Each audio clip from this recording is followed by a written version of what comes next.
नमस्कार दोस्तों, आज का वीडियो उन स्टूडेंट के लिए बहुत ही महत्वपूर्ण होने वाला है जो कक्षा 10वीं की 2023 की बोर्ड एग्जाम की तैयारी कर रहे हैं। दोस्तों आज हम बात करेंगे कक्षा 10वीं के हिंदी के 22 महत्वपूर्ण प्रश्नों के बारे में दोस्तों, जो कि 2023 की बोर्ड एग्जाम में बिल्कुल दोस्तों आने वाले हैं। तो दोस्तों आज हम जिन 22 प्रश्नों को देखने वाले हैं वो रहेंगे हमारे 2 नंबर के रहेंगे दोस्तों। तो दोस्तों उससे पहले मैं आपको कहना चाहूँगा, अगर आप हमारे चैनल पर पहली बार आए हैं तो चैनल को सब्सक्राइब और वीडियो को लाइक जरूर कीजिएगा। तो दोस्तों हम प्रश्न की ओर बढ़ते हैं यहाँ पर। तो यहाँ पर हमारा पहला जो प्रश्न है दोस्तों, वह हमें कहा गया है भक्ति काल को हिंदी साहित्य का स्वर्ण युग क्यों कहते हैं। दोस्तों बहुत ही महत्वपूर्ण प्रश्न है कि भक्ति काल को हिंदी साहित्य का स्वर्ण युग क्यों कहते हैं, इसको आप कंफर्म कर लीजिएगा।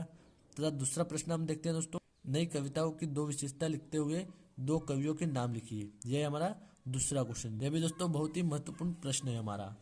अब बात करते हैं दोस्तों हम प्रश्न क्रमांक 3 की। राम भक्ति शाखा की प्रमुख विशेषताएं लिखिए दोस्तों। यहाँ पर दोस्तों हमें राम भक्ति शाखा की जो है प्रमुख विशेषताएं जो दोस्तों हमें लिखनी है इसकी।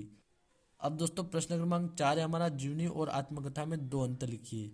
दोस्तों यह प्रश्न जो है बहुत बार पूछा गया है, इसलिए आप इसको बिल्कुल कन्फर्म ही कर लीजिएगा। अब देखते हैं हम प्रश्न क्रमांक 5 को, जिसमें हमें कहा गया भगत की पुत्रवधू उन्हें अकेले क्यों नहीं छोड़ना चाहती थी।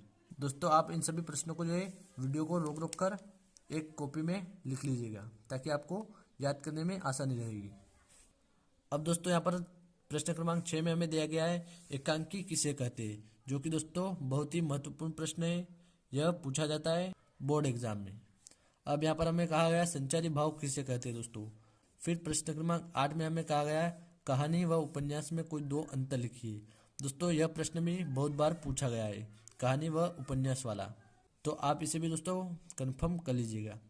अब यहाँ पर प्रश्न क्रमांक 9 में हमें दिया गया है कवि की आंख फाल्गुन की सुंदरता से क्यों नहीं हट रही है।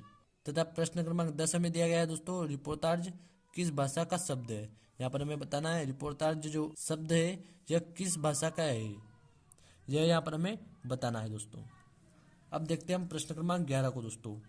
प्रश्न क्रमांक 11 में हमें कहा गया दोस्तों महाकाव्य और खंड काव्य में अंतर लिखिए, जो कि अति महत्वपूर्ण प्रश्न है। कई बार दोस्तों यह पूछा गया है, आईएमपी है बहुत ही है, इसलिए दोस्तों इसको कंफर्म जरूर कर लीजिएगा आप। अब यहाँ पर दोस्तों हमें प्रश्न क्रमांक 12 दिया गया है माँ ने अपनी बेटी को क्या सीख दी। तथा प्रश्न क्रमांक 13 में हमें कहा गया है लक्ष्मण ने वीर योद्धा की क्या क्या विशेषता बताइए। जो यहाँ पर दोस्तों लक्ष्मण ने चैप्टर में हमें वीर योद्धा की जो विशेषता बताइए वो यहाँ पर हमें लिखनी है। अब दोस्तों देखते हैं हम प्रश्न क्रमांक 14 को, जिसमें हमें कहा गया आपके विचार से भोलानाथ अपने साथियों को देखकर सीखना क्यों भूल जाता है, यह यहाँ पर हमें बताना है। तो दोस्तों एक बार फिर से मैं आपसे कहना चाहूँगा कि जो भी प्रश्न हमारे द्वारा आपको दिए जा रहे हैं इनको आप एक अलग से कॉपी में लिख लीजिएगा, तथा साथ में इनके उत्तर भी लिख लीजिएगा, याद करने में आसानी रहेगी। अब देखते हैं प्रश्न क्रमांक 15 को दोस्तों। हम यहाँ पर हमें कहा गया अखबारों ने जिंदा नाक लगने की खबर को किस तरह प्रस्तुत किया। तथा अब देखिए दोस्तों हम प्रश्न क्रमांक 15 को, जिसमें हमें कहा गया परशुराम के क्रोध करने पर लक्ष्मण ने धनुष के टूट जाने के लिए कौन से तर्क दिए। यहाँ पर जो दोस्तों लक्ष्मण ने धनुष के टूटने के जो तर्क दिए वह यहाँ पर हमें बताना है, तो आप इससे भी दोस्तों अच्छे से याद कर लीजिएगा। अब देखते हैं हम प्रश्न क्रमांक 17 को दोस्तों, जिसमें हमें दिया गया गोपियों ने किन उदाहरणों के माध्यम से उद्धव को उलाहने दिए हैं। अब दोस्तों प्रश्न 18 में हमें दिया गया है कवि के अनुसार फसल क्या है। यहाँ पर हमें बताना है कवि के अनुसार फसल जो है क्या है। अब देखते हैं हम प्रश्न क्रमांक 19 को, जिसमें हमें प्रयोगवादी काव्य की विशेषता संक्षेप में बताइए। तो यहाँ पर दोस्तों यह भी प्रश्न जो है बहुत ही महत्वपूर्ण है। कई बार जो है यह प्रश्न पूछा जाता है कि प्रयोगवादी काव्य की विशेषता बताइए, तो आप इस प्रश्न को भी अच्छे से याद कर लीजिएगा। अब यहाँ पर हम देखते हैं प्रश्न क्रमांक 20 को दोस्तों, जिसमें हमें कहा गया चौपाई छंद की परिभाषा एवं उदाहरण दीजिए। दोस्तों यह भी बहुत ही महत्वपूर्ण प्रश्न है आपके लिए। अब यहाँ पर हम देखेंगे दोस्तों प्रश्न क्रमांक 21, जो कि बहुत ही मोस्ट आईएमपी क्वेश्चन है दोस्तों हमारे लिए, मोस्ट आईएमपी दोस्तों, तो इसको आप याद करना बिल्कुल भी न छोड़िएगा। यहाँ पर हमें कहा गया निम्न में से किसी एक की 2 रचनाएं लिखिए। तो यहाँ पर हमें 3 लोगों के नाम दिए गए, इनमें से किसी एक पर हमें जो है 2 रचनाएं लिखनी है।